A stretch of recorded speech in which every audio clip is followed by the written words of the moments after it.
Screen पे एक तस्वीर देख रहे हैं आप। इस तस्वीर में एक खास व्हीकल की बात हो रही है।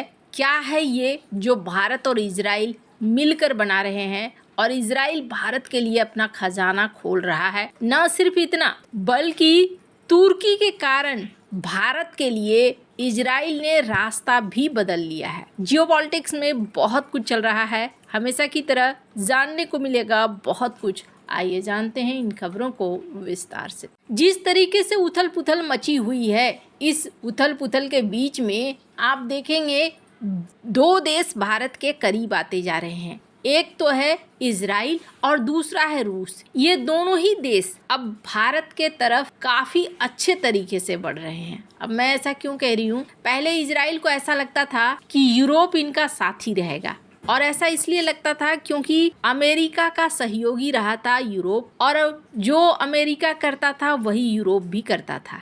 लेकिन अभी का सीन क्या हो गया, अभी का सीन हो गया कि खुद अमेरिका यूरोप को कुछ न कुछ बहाने से सजा दे रहा है। यूरोप को एक तरीके से कह रहा है कि मुझसे दूर जाओ, अब मुझे नहीं चाहिए तुम्हारा साथ। ऐसे में यूरोप भी अब इजराइल को एहसास कराने लगा है।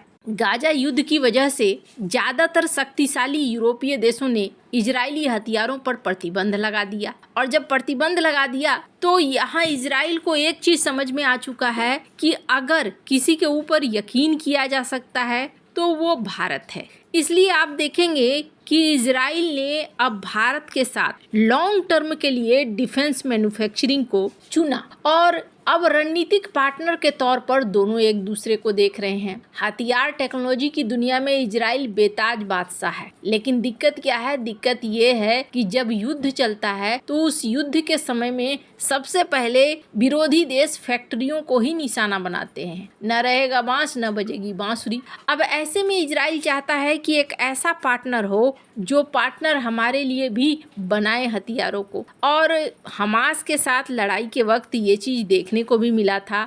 भारत आलोचना का शिकार भी बना था। इसलिए आलोचना का शिकार बना था क्योंकि उस वक्त भारत के ऊपर आरोप लगे थे कि भारत ने इजराइल को हथियार दिए। लेकिन सच क्या था, कहा जाता है कि भारत और इजराइल जो जॉइंट प्रोडक्शन कर रहे हैं, उस जॉइंट प्रोडक्शन में चूंकि इजरायली कंपनी है तो जाहिर तौर पर इजराइल का भी हिस्सा बनता है। तो इजराइल आगे आने वाले समय के लिए भी भारत को वैसे ही देश के रूप में देख रहा है जो एक बढ़िया पार्टनर की तरह, सच्चे पार्टनर की तरह चले।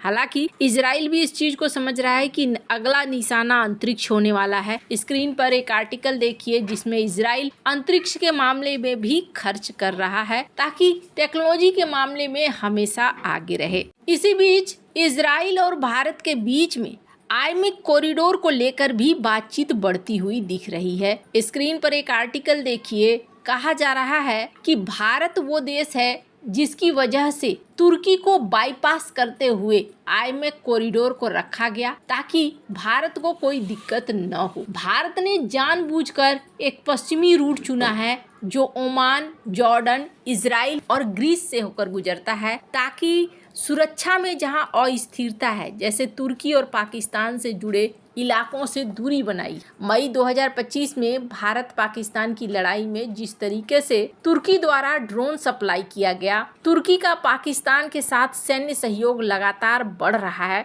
ऐसे में भारत नहीं चाहता है कि आइमेक कॉरिडोर तुर्की के आसपास से भी गुजरे, और यही वजह है कि भारत अब तुर्की को बाहर रख रहा है, और इस मामले में इजराइल भी भारत के साथ में खड़ा है। जियोपॉलिटिकल प्रभाव की बात करें तो देखने को मिल रहा है कि 3 नए एक्सिस हैं जो तुर्की को बाहर रखना चाहते हैं। कतर भी बाहर रखना चाहता है, सऊदी भी, ओमान, भारत, जॉर्डन भी, और इजराइल, साइप्रस, ग्रीस भी ये तुर्की को शामिल नहीं करना चाहते हैं। तो आइमेक जो 2026 तक लॉन्च होने की उम्मीद है, इसके बाद ये और भी तेज रफ्तार से बढ़ेगा। आखिरकार क्या बना रहे हैं भारत और इजराइल, जिसकी चर्चा बहुत ज्यादा हो रही है। स्क्रीन पर एक वीडियो है, मैं चाहती हूँ इस वीडियो को थोड़ा सा आप देखें। ये बेहद खास वाहन है। खास चीजों के मामले में वैसे भी इजराइल काफी आगे रहता है। इस महीने भारत और इजराइल के साथ डिफेंस पार्टनरशिप एक नए लेवल में जा रही है। भारत की बेलराज इंडस्ट्री और इजराइल की प्लासन सासा इनके बीच भारतीय आर्मी के लिए एक खास तैयारी हो रही है जिसे नाम दिया गया है all terrain electric mission module platform atom. इसको लेकर को प्रोडक्शन करने के लिए 3 साल के रणनीतिक समझौते हुए हैं। ये समझौता किसी कमर्शियल डील से कहीं ज़्यादा है। भारत और इजराइल के डिफेंस के खरीदार विक्रेता रिश्ते से टेक्नोलॉजी पर आधारित इंडस्ट्रियल पार्टनरशिप में लगातार बढ़ोतरी को दिखाता है। ये एक एग्जाम्पल है कि किस तरीके से भारत और इजराइल अब खरीदने और बेचने वाले मोड में नहीं है, बल्कि अब इस मोड में है कि हम दोनों मिलकर साथ बनाएं। प्लासन की तरफ से एक बयान जारी किया गया और कहा गया कि एटम एक नवीनतम सेल्फ प्रोपेल्ड इलेक्ट्रिक प्लेटफॉर्म है जिसे सेना के लिए इस्तेमाल किया जाएगा। ऑपरेशनल पेलोड एनर्जी मोबिलिटी को बढ़ाने के लिए डिजाइन किया गया है। इस साझेदारी का मकसद डिफेंस के क्षेत्र के जरूरतों के हिसाब से एडवांस मिशन रेडी सॉल्यूशन देना है, जो भारत के मेक इन इंडिया और आत्मनिर्भर भारत इनिशिएटिव के साथ जुड़ेगा। कहा जा रहा है ये समझौता भारतीय सैन्य एप्लीकेशन के लिए एटम सिस्टम को मिलकर बनाने में मदद करेगा और यहीं पर वो टेक्नोलॉजी भी देंगे और प्रोडक्शन भी होगा। वैसे बेलराइज इंडस्ट्री भारत में ऑटोमोटिव ओरिजिनल इक्विपमेंट मैन्युफैक्चरर है, जो 2 व्हीलर, 3 व्हीलर, 4 व्हीलर, पैसेंजर और कमर्शियल गाड़ियों के लिए ऑटोमोटिव सिस्टम में विशेषज्ञता रखती है। इसकी सहायक कंपनी अमेरिका, फ्रांस, इजराइल में है। एटम एक रोबोटिक प्लेटफॉर्म है जिसे युद्ध के मैदान में एनर्जी पहुंचाने, लॉजिस्टिक बोझ कम करने और ऑपरेशनल पहुंच बढ़ाने के लिए डिजाइन किया गया है। ये आगे चल रही गाड़ियों के साथ आसानी से जुड़ जाता है। 4x4 या फिर 6x6 प्लेटफॉर्म में बदल सकते हैं, जिसमें ज़्यादा पावर होती है, बेहतर मोबिलिटी होती है और एक्स्ट्रा पेलोड ले जाने की क्षमता होती है। आगे चल रही गाड़ियों के साथ ये डिस्कनेक्ट होने पर खुद एक रोबोटिक प्लेटफॉर्म में बदल जाता है, यानी कि रिमोट तरीके से, स्वतंत्र तरीके से चलने लगता है। तो ये 2 बातें हो गई, एक तो आगे चलने वाले वाहन से भी आसानी से जुड़ जाता है और एक इंडिपेंडेंट होकर भी इसका इस्तेमाल किया जा सकता है। भारत और इजराइल जो पहले खरीदारी पर चलते थे, अब ज़्यादातर यूएवी वगैरह इन सब को जॉइंट डेवलपमेंट के आधार पर, लोकलाइजेशन और प्रोडक्शन के आधार पर बनाना शुरू कर रहे हैं। हाल में इजराइल और भारत के द्वारा जो एग्रीमेंट फाइनल किए गए,